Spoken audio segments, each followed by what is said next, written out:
Good afternoon, lace jumping. I'm John, this is many a true nerd, and welcome back to Skies of Arcadia.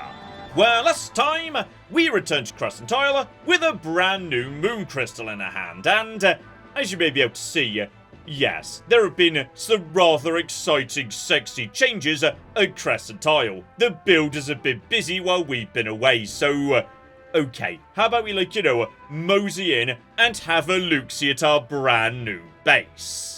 And here we go, joining everyone on the bridge, because Crescent Island does indeed look a little bit different since the last time we were visiting, and on top of that, Enrique is now willing to formally confirm if we've travelled east from Yafutoma. That means officially, we have now sailed around the world.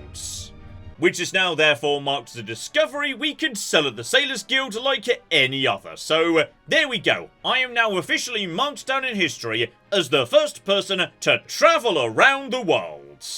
Oh, and here we flipping go. Crescent Isle, we're now getting our first look at what's been constructed. So we have now got buildings, we have now got, a proper base. And this here, this is only step one of Crescent Isle. There is a lot we could do to make this place a lot cocking nicer yet. Just you wait until we're done. And even better, it's not just the island above ground, it's also our own secret pirate bunker to keep the ship hidden down below. And what did you expect from the greatest builder that ever lived? If you keep the gold coming in, I'll keep adding on. So, yes indeed. This is now where you're going to be spending most of your money the rest of the game, because if you keep the gold flowing in, there is so much you could do with your base. It is beautiful. And as for Brabham, he's been getting on too. He's made new armor plating for the Delphinus' hull. It's super sturdy, and that's not just for flipping show. Instead, it actually means we can explore more of the world. So, yes, those white stone reefs where previously we could only travel through by Ixataka, we can now pass through those the same as any other stone reef, and that opens up an entire new bit of the map for us. Still, we'll get to that in just a second, because oh yeah, Voice obviously wants two skilled people like this on his crew. And we'll get to what they do in just a second. But first, okay, the scroll we got from Yafutoma, which tells us the secret of how to travel at altitudes we've never been able to get to before. And Brabham is really cocking excited by this, so shiver me timbers, I've never seen this type of technology before in my life. So, okay, I think the lad is rather excited to dig into this. I do enjoy how Brabham is now just standing there looking amazed. It's wonderful, though. Okay, Enrique, very much focusing on, the actual task at hand here.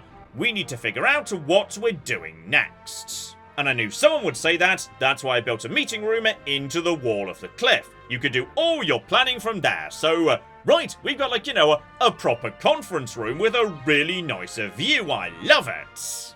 So, we'll get to that in just a second. Do not forget as well that we picked up these two new individuals as our brand new flipping crew. And we're not done expanding the crew just yet either. Nice to meet you, you're Captain of Voice, right? Captain Clara has ordered me to come aboard the Delphinus and train with your crew so I can be a better gunner. And my friends Lily and Nara are coming with me too. I hope you don't mind. We're a team, we'll take care of your cannons. We're gonna knock those Valorans out of the sky, so fair enough. We've now got a brand new gunner for the team. Though admittedly, yes, Belle here is not that experienced at using cannons, hence why she's come to us. Basically, she's just here to get some experience. And with those in play, right, we are now down to, yes, only a single missing member of crew, though, okay, it's gonna be a while until we fill that last slot. And that last missing slot is arguably one of the most important in the game. Still, for the time being, let's look at our new acquisitions. So, Brabham is obviously an engineer competing with Hans, and yes, Hans boosts magic defense. Meanwhile, Brabham, he boosts physical defense, which is just so much better. I'm sorry, Hans, it's gotta be Brabham every time. When it comes to gunners, however, that one's a little bit tricky because, okay, Kazim boosts your main cannons, that's great. Main cannons are fantastic, you'll be using them a lot. Bella, however, boost your secondary cannons, like, the ones that can fire over multiple rounds, and, yeah, there are arguments for either of these. We'll leave Kazim on for now, but, yeah, there are times when Bell can be really bloody useful. And finally, the builder slot, and, okay. I feel bad for Kerala here, because having a crew commander that is just a complete full heal, that's really good, like, that is useful. But unfortunately, yes, Ismail, yeah. His passive ability is he makes your Moonstone Cannon stronger. And your Moonstone Cannon is what wins you basically the entire cocky game, so, I'm so sorry, Kerala. The thing is, yes, you can just buy health kits for your ship, but Ismail's ability is unique and incredible, and I will never ever be turning him off again. I'm sorry, Kerala. Okay, that done, let's get back to Crescent Isle, because, okay, one, I just love getting to, see the Delphinus in all its gigantic glory in the dock, that's just beautiful. But two, there is a lot we could do in this place. Number one, as Bell tells us right here, we now no longer need to be sailing around the world to find various shops that suit our purposes. There are going to be shops right here on Crescent Isle, and they're pretty damn good shops too. So for example, just around the corner here, I'm pretty sure you are, here we go, Kazim. The lad is naturally running a cannon store, beautiful. And straight away, the lad is selling us, oh yeah, some really, really damn good equipment for the ship, though. Okay, the trade-off is always, it's getting more and more expensive in terms of spirit, though as my team levels up, obviously we're generating more and more spirit, so you know what, this is fine. I'm definitely buying, yeah, 2 ancient cannons straight away. Those are just being slapped on in place of the Yamato spirit, beautiful. And 1 Arkwell torpedo as well. That even coming with the benefit of, yeah, increased limit, so it can hit from further away, lovely.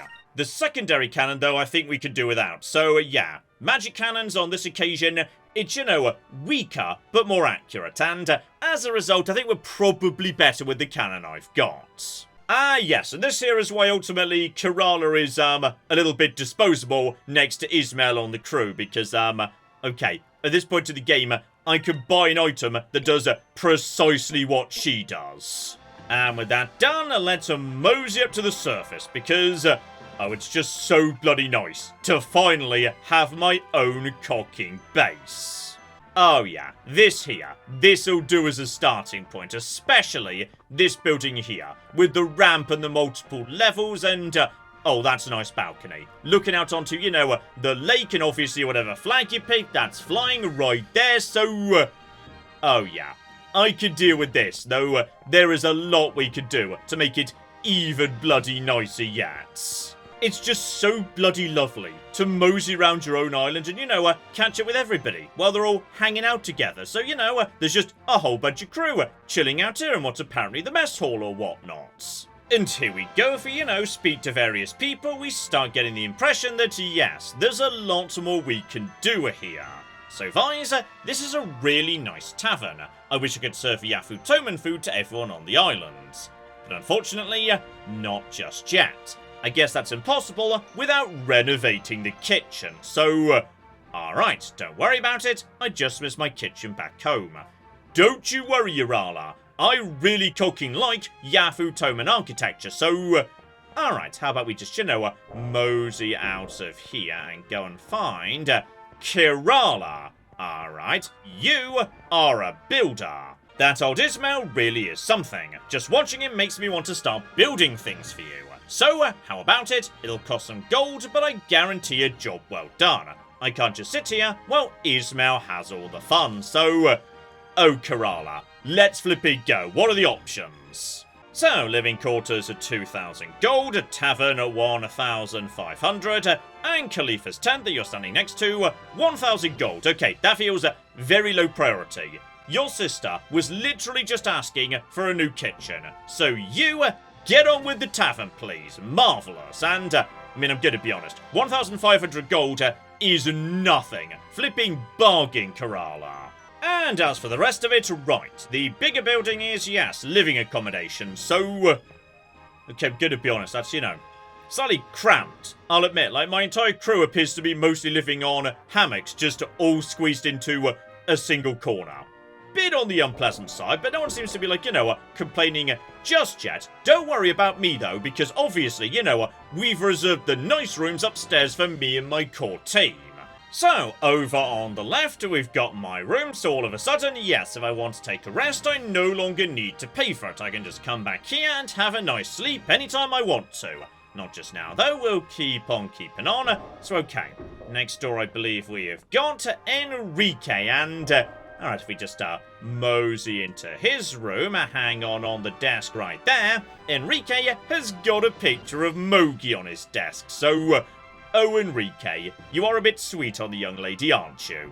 And speaking of, yes, pictures on people's desks and whatnot, can't help but notice that, yes, this room here has got a picture of Isa right there above the desk. So, I think we're supposed to understand that's Ika's room with the red, like, to match her hair, and the slightly more pink room, Fina's, also has a flipping picture of Isa. So, yeah. There's definitely, more than one person who might be a tiny bit interested in old device here. Right, next up round the corner, we've got, yes, Khalifa's tent. Welcome, welcome, heed my words and the future will be known. So yes, you can pay 10 gold for your fortune if that's what you want to do. And yes, I see something.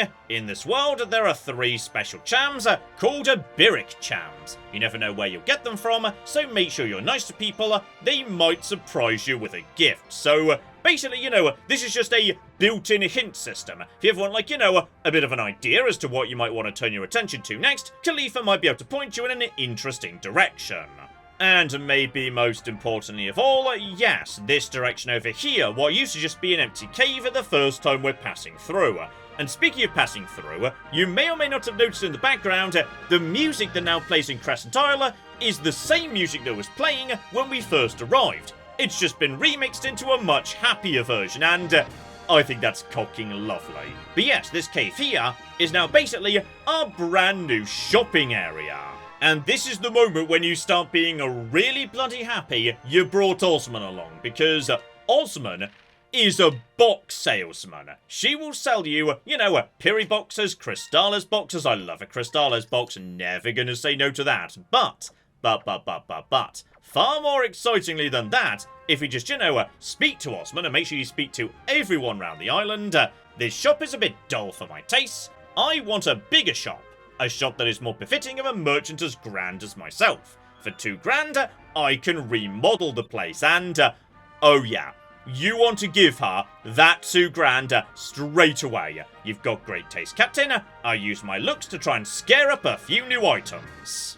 So we'll check in on you later to see how that investment turns out, and also, Ryukan. I've got a collection of some of the finest weapons that you'll ever see.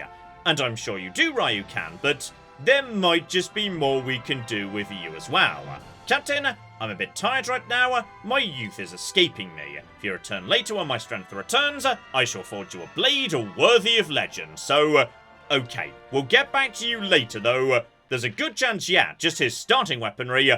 Oh, bloody hell, that's not bad. A sword so slender, it can slice the air in two. You know what? Sure, why not? As for the armor, yeah, we're now approaching the time when we could in theory make Visor's defenses better, but we would be giving up attack and chance to hit, so we'll hold off on that for the time being. Instead, yeah, the Blessed Robe would be a straight increase for lovely Enrique, so you can have that, buddy. Yeah, though, okay, Fina would be giving up a tiny bit of dodge, but she will gain the tiniest bit of defense. You know what? Sure, Fina can have that too. As for Ica, however, yeah, even though it's not the best defensively, insulated mail does make you a bit more well-defended against purple magic, and let's just say, at some point, pretty soon, we might just be moseying to the lands under the purple moon. So, go on then, Ica, you can have that. Okay, all that done, on to, yes, our tiny lift as we just mosey to the top of Crescent Island. Okay, I will give you an elevated meeting room that looks out over the island. That there is pretty bloody good. And Tika, I appreciate your, lovely lookout spot. And also, hang on, just mosey over here. And finally, this moonfish can be ours. We've seen this thing, you know, in the background several times in the past when we've been visiting Crescent. And at long last, we can catch the bastards. So, one last room to mosey into, our lovely, sexy meeting room. And it's a really nice room, by the way. Look at that. A gigantic map on a gigantic conference table. And Vise, get your feet off the table. Like, I don't care this is your island and you're the captain. That's still really not nice. And as usual, obviously, yes, we need to turn our attention to Fina, given as she's the one who knows where the crystals are. So, thank you for everything you've done. So far, we've managed to gain 3 of the moon crystals. I never would have made it this far on my own. Thank you so much. And don't you worry, Fina, you are very, very welcome. Like, we have got cocking rich out of this adventure. And here we flipping go. To the far south lies a land that basks in the cold light of the purple moon. It is known as the Land of Ice. The purple moon crystal should be hidden there. The Land of Ice. Vise, we've literally been there. We passed by it on the way to Esperanza. You've literally discovered it and sold the information to the Sailors Guild already, alright? Keep up, Vise. And the purple moon is the source of power for all ice magic. Because of that, the lands under the moon have become encased in ice. And I've heard stories about that place. Some of the others back home used to tell me about the rumours they'd heard, and okay, Ica, what ridiculous made-up nonsense have you heard this time? I heard the air is so cold that anyone who goes there will be frozen solid in a matter of seconds. And I don't want to have to chisel you out to the ice, Vise, and I just love the dumb drawings that accompany these bits. I don't know why the gamer uses this art style to represent Ica's imagination, but it's just cocking lovely. And yes, Vise is starting to catch on that he shouldn't be taking these stories seriously, given first he was going to catch fire, then he was going to be eaten with sticks, now he's going to freeze apparently. Getting the crystal may not be easy, but I think your overactive imagination is getting the best of you, so what do you mean? Fine, when you become a Visicle, don't come crying to me. A Visicle. This game's just the best. Beneath the layers of the ice lies the ruins of an ancient city. These ruins have been undisturbed since the old world. Unfortunately, no one's been able to break through the ice, and all we've been able to do is observe the ruins from the sky. And okay, in that case, do we need to go there at all? After all, if we can't get in, there's basically no point. And on the contrary, Enrique was thinking, Brabham said the hull had just been reinforced. If the hull is strong enough to break through the stone reefs, then maybe it's also strong enough to break through the ice. That could work, we could bust through the ice with the Delphinus. If the Delphinus can get through, then we could get the crystal. So, alright, we've got a cocking plan. Right, and with that done, we've got someone else up on the surface. Ismail, because yes, we've given Kerala a task, but Ismail, I think there's more we could do.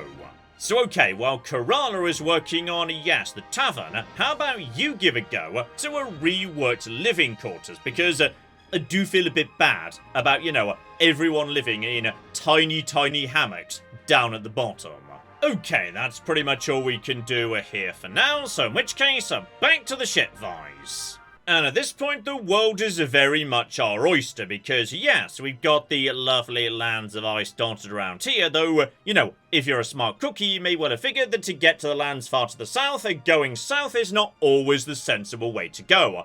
On the contrary, going north could be the best way to get south.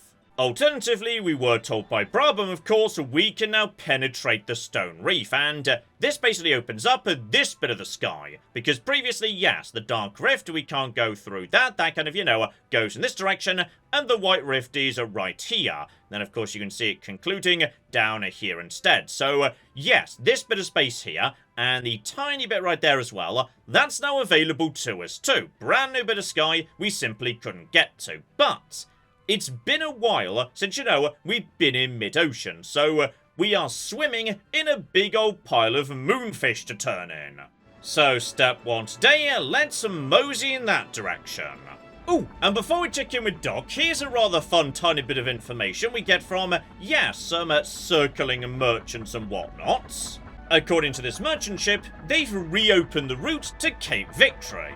Now that engineers are developing engines that can power through sky rifts, it's even safe to go to Esperanza now. A few advances in technology can really change the world, so alright, things might be looking up for the lovely folks of Esperanza. And meanwhile, Doc, my old friend, get back over here, you. I have got a lot of cooking fish for you today. Here we go. Let's see if we've got, enough fish for you to evolve into your next state. And for the time being, right, he's just spitting up some lovely, lovely rewards. So, alright, let's see what we're getting as a reward for all we've been collecting. So, alright, one idol. I think that might be for the ship, actually. Oh, and hello there. Right, we fed him enough fish that we get a tiny bit more story on this occasion. And Maria, apparently, is starting to find her voice again. Thank you for bringing these fish for me. And Maria, apparently, yes, that's a lot more than she'd usually be willing to say. And, oh, the bird's hairstyle, especially from the side, is just spectacular. And for you, Maria, it's no problem at all. If it's moonfish you want, just leave it up to me. I'm going to bring you more than you'll ever need. And thank you so, so much. And, seriously, I just love the bird's hair. And thank you, Vice. Maria is slowly becoming herself again. I owe everything to you. I don't know what to say. I thank you from the bottom of my heart. I really do. And don't you worry, buddy.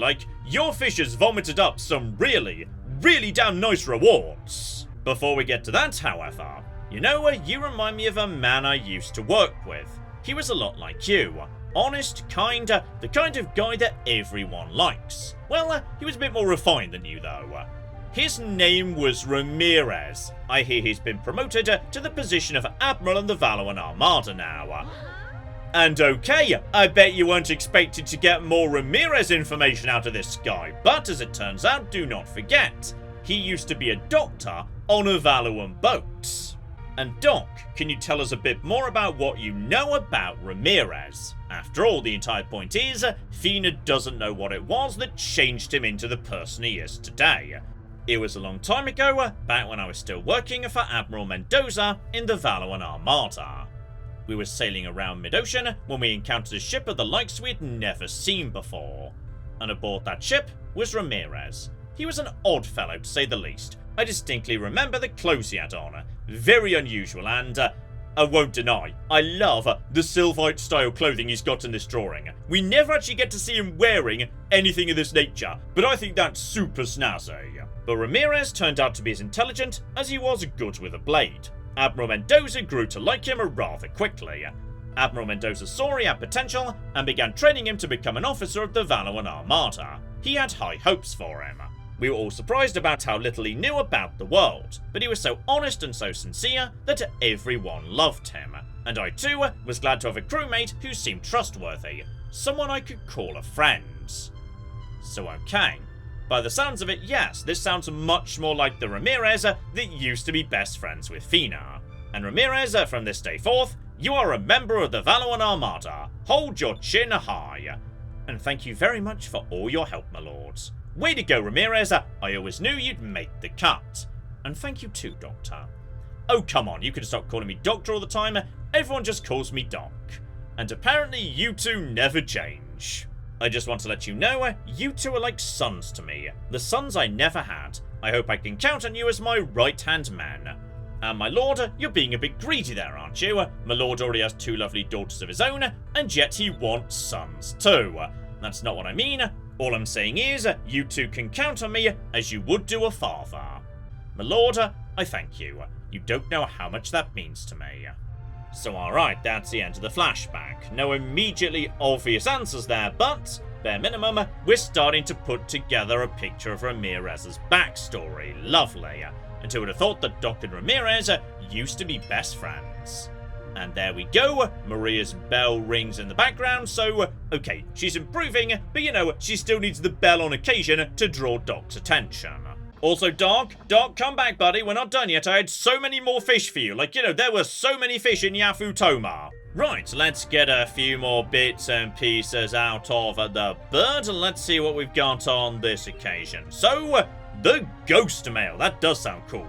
Next up, just a giant pile of gold. Okay, that's literally just for selling, so okay, if you need, like, you know, money to help renovate your island or whatnot, good source of it right there. Oh, and hello, sexy, on the next moonfish. It looks like our little friend is finally big enough to evolve, and seriously, nothing's wrong. This has happened several times in the past. You know, occasionally the bird evolves, and there we go. Its backwards quiff thing has now become a forwards quiff thing. And you may also notice round the back, you could just see from this angle, the flickering of wings. The bird can now fly, or is, like, you know, bare minimum, hover a bit. That's not going to stop it, like, you know, vomiting up new rewards for me. Don't worry, it still does that. Including on this occasion, a constitution gem. And there we go, we're feeding it one more fish too. We can see the wings a bit more clearly around the back there. So, right, the bird is finally starting to look a tiny bit more birdy. Right, add defensive aura to the pile, lovely. And blimey, we might have given him enough fish all in one go to go straight to the next bit of Doc's story too. Beautiful. Thank you, Vise. Piccolo says thank you as well. So, right, the gigantic bird's got a name these days. And blimey, he is getting big. Like, I'm going to be honest, at this point he's getting kind of, you know, a bit on the scary side. Like, he has got a very large mouth and terrifying black eyes that just stare into your soul. Like, you know, if this bird decided to eat Maria, there is nothing we could do to stop it. And here we go, it would appear that yes, Maria and the bird can understand each other on some level. And now I think about it, even her older sister... Here we go, a little bit more of a flashback. Athena just, you know, interrupting Doc as he drifts off for a second. I'm sorry, I was lost in thought. Please tell me more about Ramirez. When you first knew him, I must know. I need to know what happened to him and what changed him so. And alright, we might be able to learn even more about Ramirez immediately. So, soon after we met, we were sent to Ixataka, just after Valois had begun to occupy the area. So alright, back into a flashback territory, beautiful. And what's wrong, Ramirez? Ever since we got to Ixataka, you've looked troubled. Don't be afraid to speak your mind. And well, if I may speak freely, I feel that Valois is wrong in its ways, in the way that it treats the Ixatakans. And wait a minute there, Ramirez. And putting the people into slavery, forcing them to mine for moonstones, and all for Valois' profit. It's horrible. And okay, Doc, I feel like, you know, you shouldn't be jumping in to defend slavery and whatnot. That's not a good look, Doc, but sure, whatever. And Ramirez, you are absolutely right. As a father of two, I feel the same way. I feel a sadness deep in my heart for the plight of the people of Ixataka. How's this then? I will personally express these grievances to the Empress herself. Let me deal with this, Ramirez. And thank you, my lord. So, alright. Ramirez was certainly not entirely happy with some of the actions that Valois was starting to take back in the past. And one day, we ran into Admiral Galcian in Ixataka. Back then, Lord Galcian was just another admiral in the Armada, but stories of his military skill were spreading rapidly. Actually, the reason why Valois had so easily conquered and occupied Ixataka was due to the great military feats of Lord Galcian. Of course, Ramirez went straight to Galcian, being the root of all the evils in Ixataka. And Lord Galcian, how can you treat the Ixatakans like this? It's despicable. And Ramirez, you can't talk like that to an admiral. Stay out of this, Doc. This has nothing to do with you. And no matter what happens, I know Admiral Mendoza will stand up for me. And Admiral Mendoza... Ha, fool. And what did you say? How dare you speak ill of Admiral Mendoza? I will not stand here and let you tarnish his honour. And it was not Mendoza that I called a fool. It is you, my boy, who follow him so blindly. And what did you say? People are not to be trusted. Depend on a person too much, and they will betray your trust sooner or later. I only believe in power. Power will never betray you. And that is why I search this land for an even greater power. And if such a power does exist, I swear it shall be mine. You'll someday understand the meaning of my words, and when that day comes, I will be awaiting you. And alright, so it sounds like yes, potentially Galcian might have had a very significant role in Ramirez becoming the person we now know him as. That was the first time that Ramirez and Galcian had ever met. If I'd only stopped Ramirez back then, things might have turned out much differently. Maria unfortunately calling Doc away before we can learn more, but I'm sure we'll be able to, yes, pick this up if we can just bring enough moonfish back. Okay, and at long last, that's every flipping moonfish we've got, so... oh, I'm gonna forget about some of these items I was just given. That was just a lot of items we received. Okay, step 1, the accessories, and these are both invaluable at certain times, so the Constitution gem prevents all adverse effects, together with, you know, a tiny bit of defense. So there are times when, yeah, 100% you want to make sure certain characters cannot be, say, put to sleep, or otherwise negatively affected. So, yeah, during those fights, like, you know, say, against the XNS demons last episode, a Constitution gem to make sure certain characters cannot be, say, put to sleep or whatnot, that can be cooking invaluable. And as for the defensive aura, basically the same deal, but yes, rather than counteracting status effects, it renders the user invulnerable to normal attacks. So basically, a permanent skull shield. Not bad. Not bad at all. So again, certain scenarios, that could be really, really bloody useful. Like, there might be times when, Fina in particular, we might want to be giving these items to make sure, you know, she doesn't repeatedly get knackered by status conditions or just regular attacks.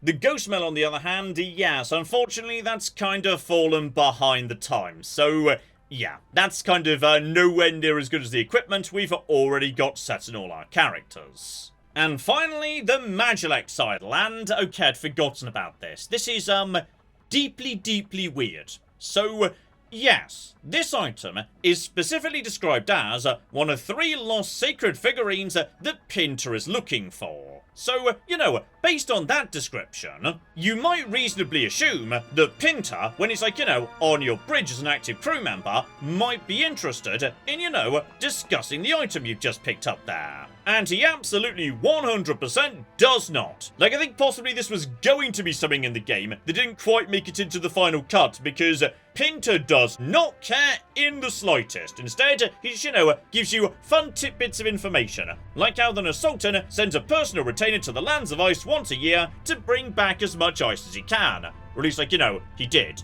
before he was executed and Nazrad was destroyed. Sorry, Pinter, you're slightly behind the times there, buddy. Instead, yes, if you want to, you could just sell it. Though, you know what? No. No. I'm going to keep all 3 lost sacred figurines when we get hold of them for Pinter. Like, you know, when he's older, maybe he'll appreciate them a bit more. What we can, however, sell is, yes, various bits and pieces we've got from Zivil and Bane, together with that gold the bird coughed up. However, if you, like, you know, nip down to Sailor's Island to sell those items, we're in for a bit of a surprise, because, you know, normally when we go into a town, it's all, oh my goodness, it's a Vise the Daring, Vise the Dashing, Vise the Fabulously Dressed and whatnot. But all of a sudden today, something's changed. And I've heard quite a few nasty stories about you. What went wrong? So okay, all of a sudden, something seems to have changed. She's still willing to, you know, buy and sell, obviously. Business is business, damn it. But yes, I would say that reaction most definitely merits some immediate flipping investigation. Because if we just go into Vise's personal character sheet here, all of a sudden our reputation is Vise the Fallen Pirates. And the situation's going to get worse before it gets better, because yes, if we just mosey around the corner to the Sailors Guild here, you know what? You look an awful lot like one of those pirates on the wanted list, because it turns out we've now got a flipping bounty on us. Once thought to be a hero, the once blue rogue Vise has been reported to be robbing the people of Nazrad, along with his 2 female accomplices. Maybe Vise is nothing but a lowly scumbag of a black pirate after all, so... Right. Apparently, Vise, Athena and Ica have been robbing the people of Nazrad, which is, you know, a bit of a confusing thing to come back to, given we've not been in Nazrad for cocking weeks. We've been over in Yafutoma, so... Right, we should probably go and investigate this. On the way, though, I would like to nip back to Crescent Isle for a moment. Oh yeah, Oh, flippin' yeah. Now we're starting to cocky get somewhere. Alright, tiny fountain, lovely a bit of paving down on the ground, etc, etc. We've even got Kikitas from Yafutoma, presumably brought with us by, like, you know, Urala or Kerala. So, we've now got a lovely shady portico right here, which is marvellous, and two distinct styles of architecture. So, yes, we've got a lovely Yafutoman style mess hall here, which I'm guessing, here we go, Urala probably feels much nicer in, together with, it's even got built-in flowing water, and, oh, this I just love, by the way. So, yes, Merida, the dancer, once you get back from Yafutoma, if you recruit the Yafutoma members of the crew, she starts learning Yafutoman dances, and, like, you know, dressing up in the Yafutoman style. Kerala gave me this dress. She says they're traditional clothes for Yafutoman women when they have celebrations. I would like to wear this while dancing, but it doesn't move well enough. Kerala said it would take 500 gold to fix it. Do you have the money? And if you do this, then yes, going forward, Merida will actually perform a Yafutoman dances. So there are just so many things you could do around this island to just slowly make it nicer and nicer for your crew.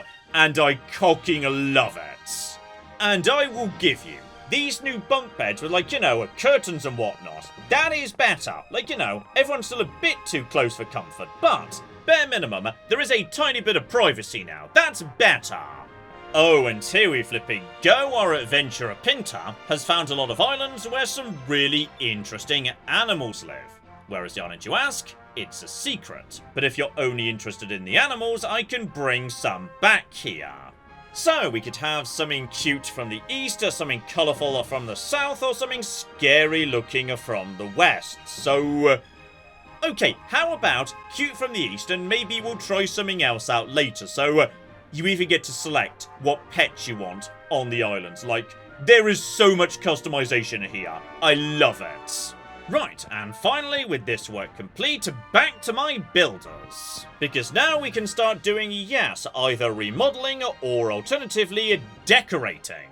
And you know what? I would love some fish in the pond, because yes, that might be like, you know, a super awesome cool Yafutoman fish. So, right, tire a fish in the pond, 500 gold, no problem whatsoever.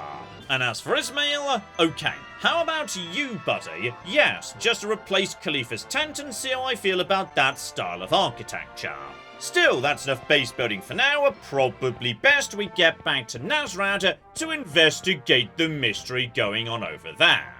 So, here we go, back at Nazrad. Honestly, you know, still looking a little bit worse for wear. They've not done a great job rebuilding, but then, okay, I guess, like, you know, the entire city leadership and whatnot was taken away and executed, so, yeah. It's going to be a bit difficult for Nazrad to get, you know, back up on its feet. Still, here we go into Nazrad proper, and yes, I think, the exact problem is immediately coming into focus in the distance there. The reason why everyone thinks we've been causing trouble in Nazrad is because there's a second me over there, so how about we take this opportunity to end on a really bloody weird cliffhanger? So join me next time to figure out what's going on in Nazrad and indeed begin our journey up to the lands of ice. So hopefully you join me for that. But in the meantime, I've been John, this has been Many a True Nerd, and this has been Skies of Arcadia.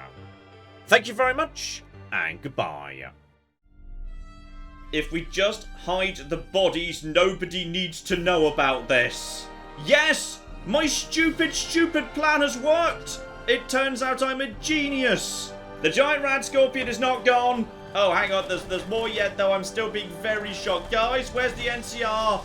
Nobody needs to know.